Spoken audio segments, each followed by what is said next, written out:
속도보다는 방향이 중요하다, 이런 이야기를 우리가 자주 듣습니다.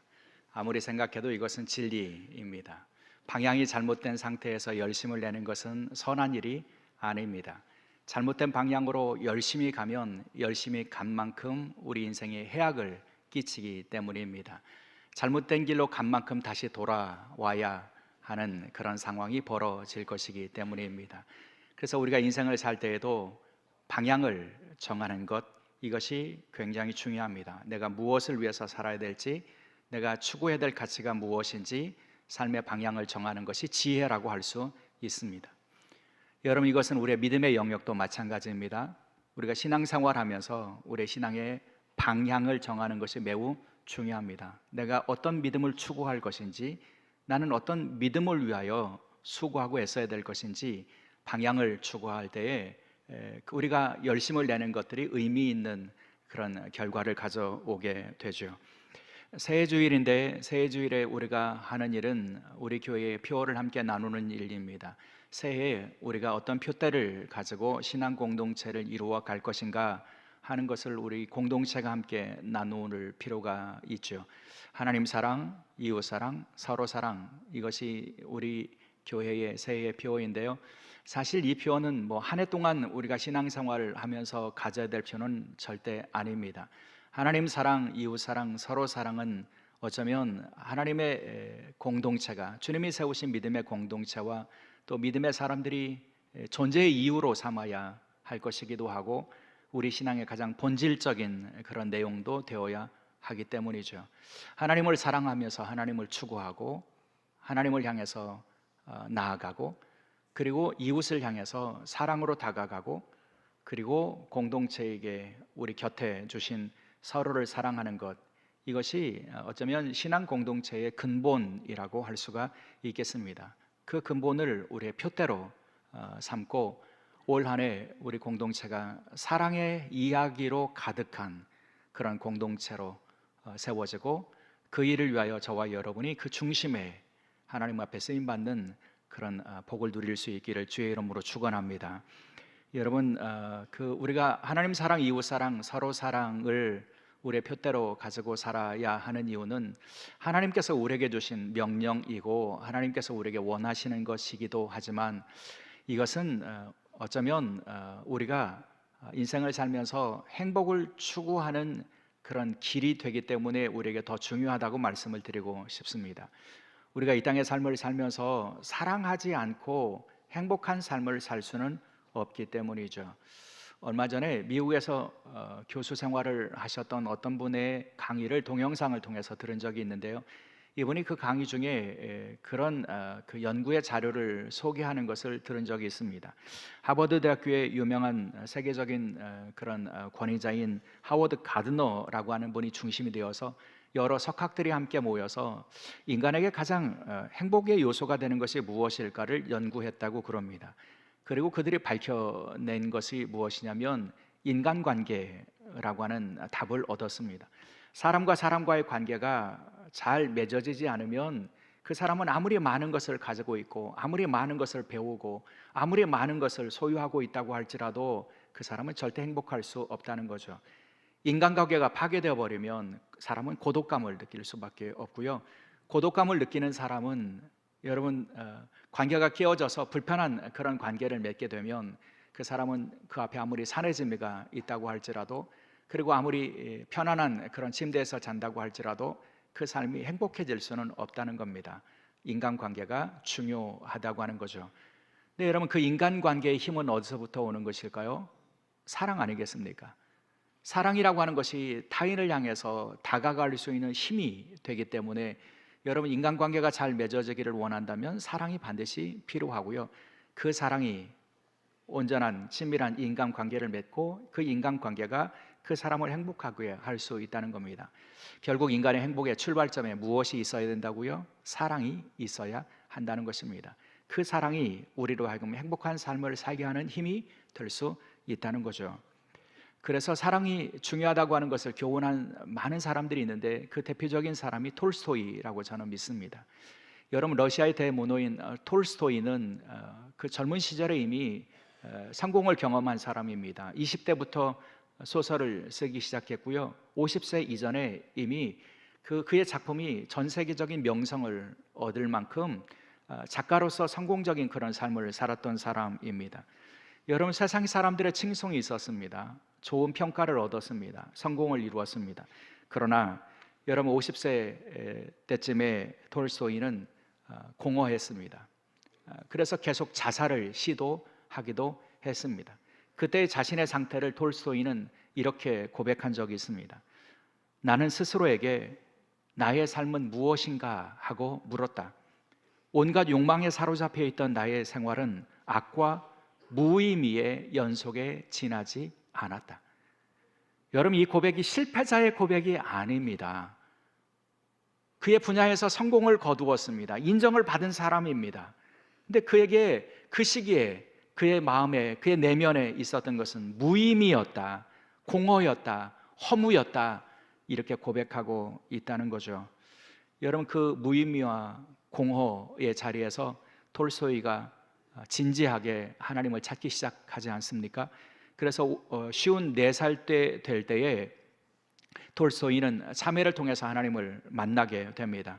그리고 하나님의 사랑을 탐구하기 시작했고요. 그리고 그가 쓴 유명한 작품이 사랑이 있는 곳에 하나님이 계신다라고 하는 작품이고요. 또 사람은 무엇으로 사는가라고 하는 질문에 그가 주는 그 답이 무엇입니까? 사람은 사랑으로 산다라고 하는 그 진리를 기독교 신앙에 입각해서 그가 깨달았고 그의 작품에 그것을 녹여내는 것을 보게 됩니다. 그래서 그는 후대의 사람들에게도 사랑을 강조하는데요. 80세 때에 그는 인생의 그 중요한 시기를 살아가는 후대의 사람들에게 인생에서 지켜야 될 10가지 교훈을 그가 제시했는데 그 교훈이 이런 겁니다. 일하기 위해 시간을 내라. 그것은 성공의 대가이다. 생각하기 위해 시간을 내라. 그것은 능력의 근원이 된다. 운동하기 위해 시간을 내라. 그것은 끊임없는 젊음을 유지하는 비결이다. 독서하기 위해 시간을 내라. 그것은 지혜의 원천이 된다. 친절하기 위해 시간을 내라. 그것은 행복으로 가는 길이 된다. 꿈을 꾸기 위해 시간을 내라. 그것은 대망을 품는 힘이다. 사랑하고 사랑받기 위해 시간을 내라.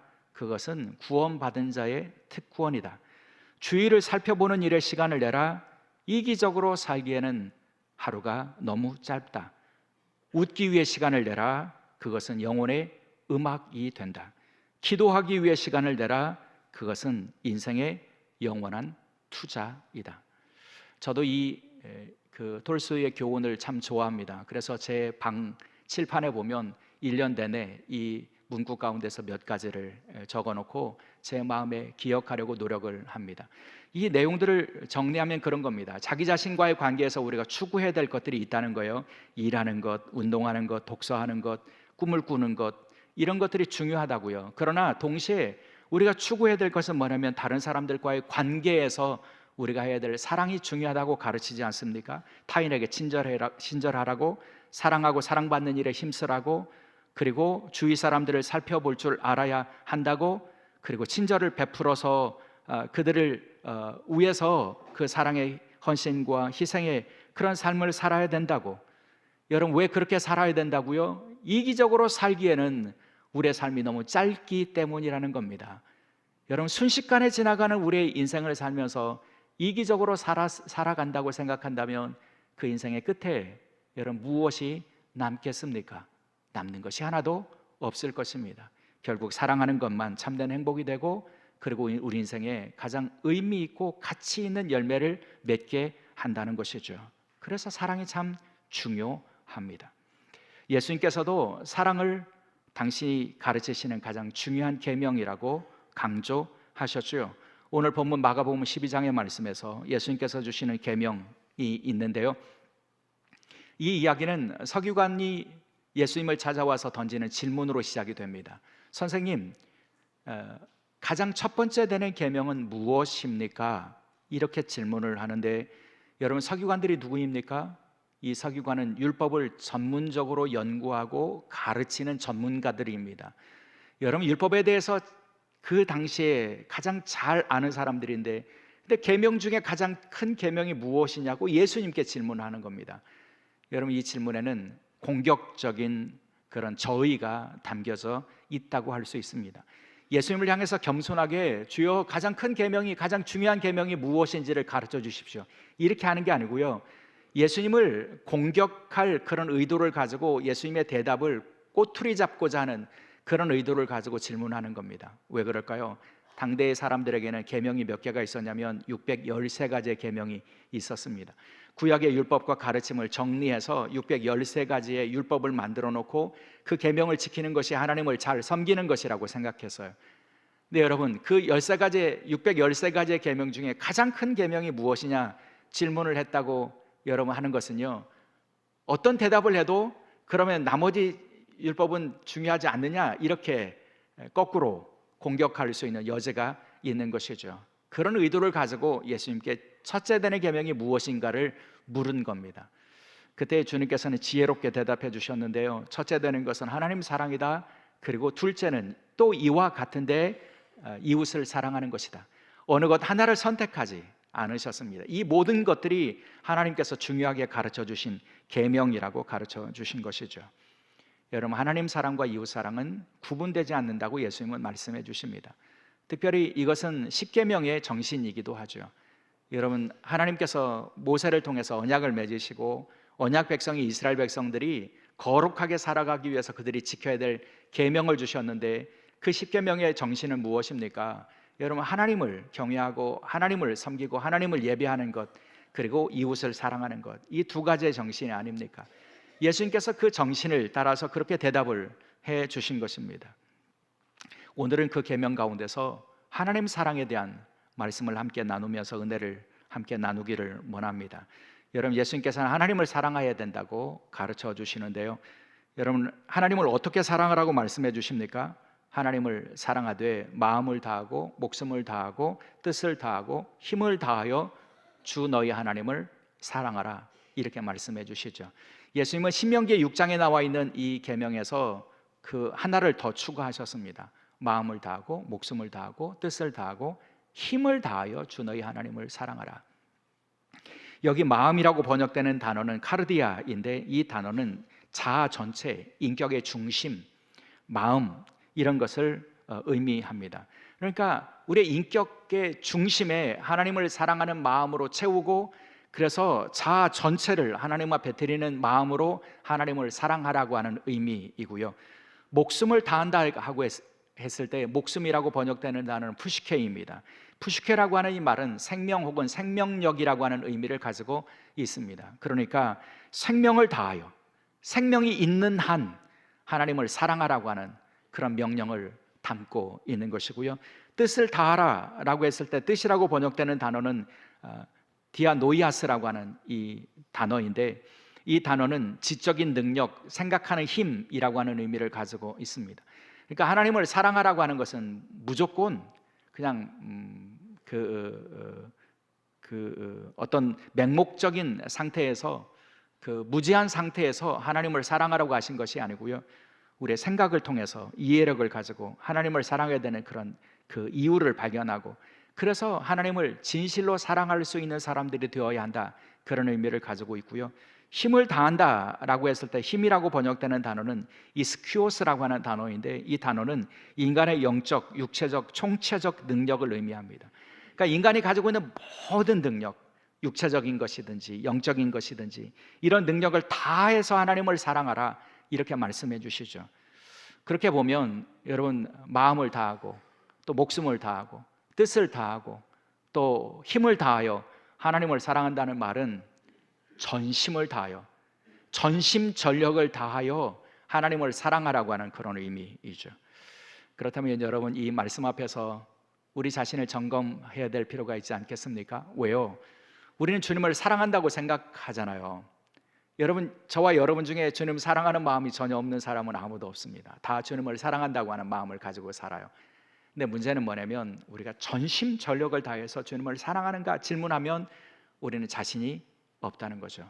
왜요? 우리는 하나님 사랑하는 것을 일부분이라고 생각하기 때문입니다. 우리의 삶에 많은 영역들이 있는데 그 중에 하나가 하나님을 사랑하는 것이라고 생각하기 때문이라는 거예요. 그러면 우리는 하나님 사랑에 집중하지 못하고요, 전심전력하지 못하게 되어 있다는 거죠. 여러분, 우리가 하나님을 전심전력을 다해서 하나님을 사랑해야 되는 이유가 분명합니다.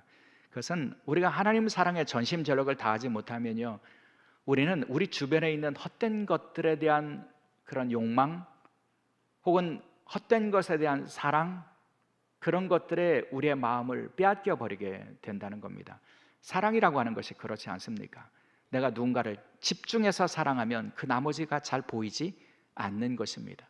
그런데 그 사랑의 대상이 잘 보이지 않으면 나머지 것들이 눈에 들어오기 시작하고요, 유혹이 되고요, 그래서 그 사랑의 관계가 점점 느슨해질 수밖에 없습니다. 하나님 사랑도 그렇습니다.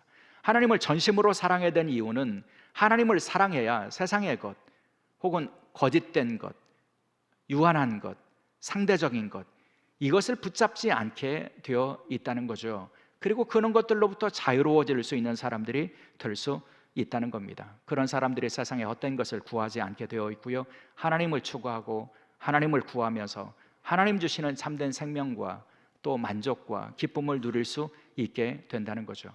반면에 그 사랑을 알지 못하는 사람들은 모양은 있는 것처럼 보이지만 여러분, 생명의 근원에서 말라져 버린 나무와 다를 바가 없게 된다는 겁니다. 그럴듯한 모양은 있지만 생명력이 없게 되어 있다는 거죠. 그래서 우리는 생명의 근원 대신 유일하신 하나님이라고 말씀해 주시는 그 하나님을 사랑하고 그 사랑이 최고의 최선의 사랑이 될 수 있도록 추구해야 한다는 것입니다. 올 한 해 저와 여러분의 믿음이 그런 믿음이 될 수 있기를 주의 이름으로 축원합니다. 이스라엘 백성들의 역사에서 실패한 것은 무엇이냐면 그들이 하나님만을 사랑하는 일에 실패했다는 겁니다. 그래서 그들의 역사에서 보면 가장 큰 문제가 되었던 것이 뭐냐면 영적인 양다리였다는 거예요. 그들이 하나님도 섬기고 바알도 섬기고요, 하나님도 섬기고 세상도 섬기고요, 그런 영적인 양다리를 거쳐서 그래서 하나님께서 선지자를 보내서 그들을 책망하시는 이야기들이 이스라엘 역사에서 끊임없이 계속되지 않습니까? 영적인 양다리가 가진 문제가 뭐냐면요, 우리는 어느 부분을 하나님을 섬기는데 우리의 시간을 사용하고 물질을 사용하고, 그래서 우리는 여전히 하나님을 사랑한다고 착각한다는 거예요. 그러나 실제로는 하나님만을 사랑하라고 하는 그 계명에서 떠난 것을 알지 못하게 되어 있고요, 그러다 보면 결국은 우리는 하나님 사랑에서 벗어날 수밖에 없다는 것을 알지 못하고 점점 더 그 영적인 생명력을 잃어가게 되어 있다는 것이죠. 사랑하는 여러분, 우리가 기억해야 될, 하나님 사랑에서 기억해야 될 진리가 있습니다. 그것은 하나님께서 나 주는 유일한 하나님이시라고 말씀해 주셨다는 겁니다. 하나님을 사랑하되 마음을 다하고 뜻을 다하고 힘을 다하고 목숨을 다하여 하나님을 사랑하라고 하시면서 나는 유일한 하나님이라고 말씀해 주셨다는 거죠. 유일한 하나님. 어떤 유일한 하나님이요? 내가 사랑해야 될 유일한 분, 나에게 구원을 주시는 유일한 분, 나에게 변함없는 사랑을 주시는 유일한 분, 내 영혼을 살리실 수 있는 유일한 분. 여러분, 하나님만이 유일한 사랑의 대상이라고 하는 것을 고백할 수 있을 때 우리도 하나님만을 사랑할 수 있는 사람들이 될 수 있게 된다는 것이죠. 저와 여러분이 하나님만 사랑하고 하나님만 사랑하는 우리의 사랑이 전심을 다하는 사랑으로 자라날 수 있기를 주의 이름으로 축원합니다. 그렇다면 여러분, 그 사랑으로 자라나기 위해서 우리는 하나님을 어떻게 사랑해야 할까요? 그 질문에 대한 존 파이퍼 목사님의 대답이 있습니다. 존 파이퍼 목사님의 저서 가운데 최고의 하나님을 맛보라 라고 하는 저서가 있는데 이렇게 말씀하세요. 하나님을 사랑한다는 말의 핵심적인 의미는 하나님 안에서 만족을 얻는 것이다. 오직 하나님 안에서 하나님을 사랑하는 모습에는 그분의 모든 명령을 준행하는 복종도 있고 하나님의 모든 말씀에 대한 믿음도 있고 그분이 주신 모든 은혜에 대한 감사도 포함된다. 그러나 하나님에 대한 사랑의 본질은 하나님 한 분만을 온전히 즐거워하는 것이다. 하나님을 가장 영화롭게 하는 것은 바로 이러한 기쁨이며 특히 우리 영혼을 둘러싼 모든 것들이 우리를 저버릴 때에도 하나님 안에서 기뻐하는 것이야말로 그분에게 최고의 영광을 돌려드리는 모습이다. 여러분, 하나님 사랑하는 게 뭐라고요? 하나님 안에서 그분이 주시는 만족과 즐거움과 기쁨을 맛보면서 살아가는 것, 그래서 그분만을 구하는 상태에서 살아가는 것이라고 말씀해 주십니다. 사랑의 관계가 온전히 맺어진 부부를 보고 연인을 보면요, 그 사람을 그 하나만 바라보고 그 하나만으로 기뻐하고 만족하는 그런 모습을 보지 않습니까? 다른 사랑이 필요하지 않다는 것을 깨닫게 되지 않습니까? 하나님과의 사랑도 마찬가지라고 하는 겁니다. 하나님을 사랑한다고 하는 것은 하나님 안에서 만족하는 것입니다.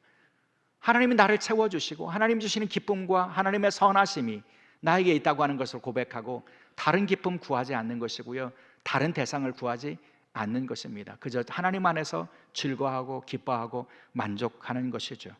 하나님은 그런 사랑이 우리 안에 있기를 원하고 그런 사랑으로 하나님을 사랑하는 사람이 되기를 원하시는 것입니다.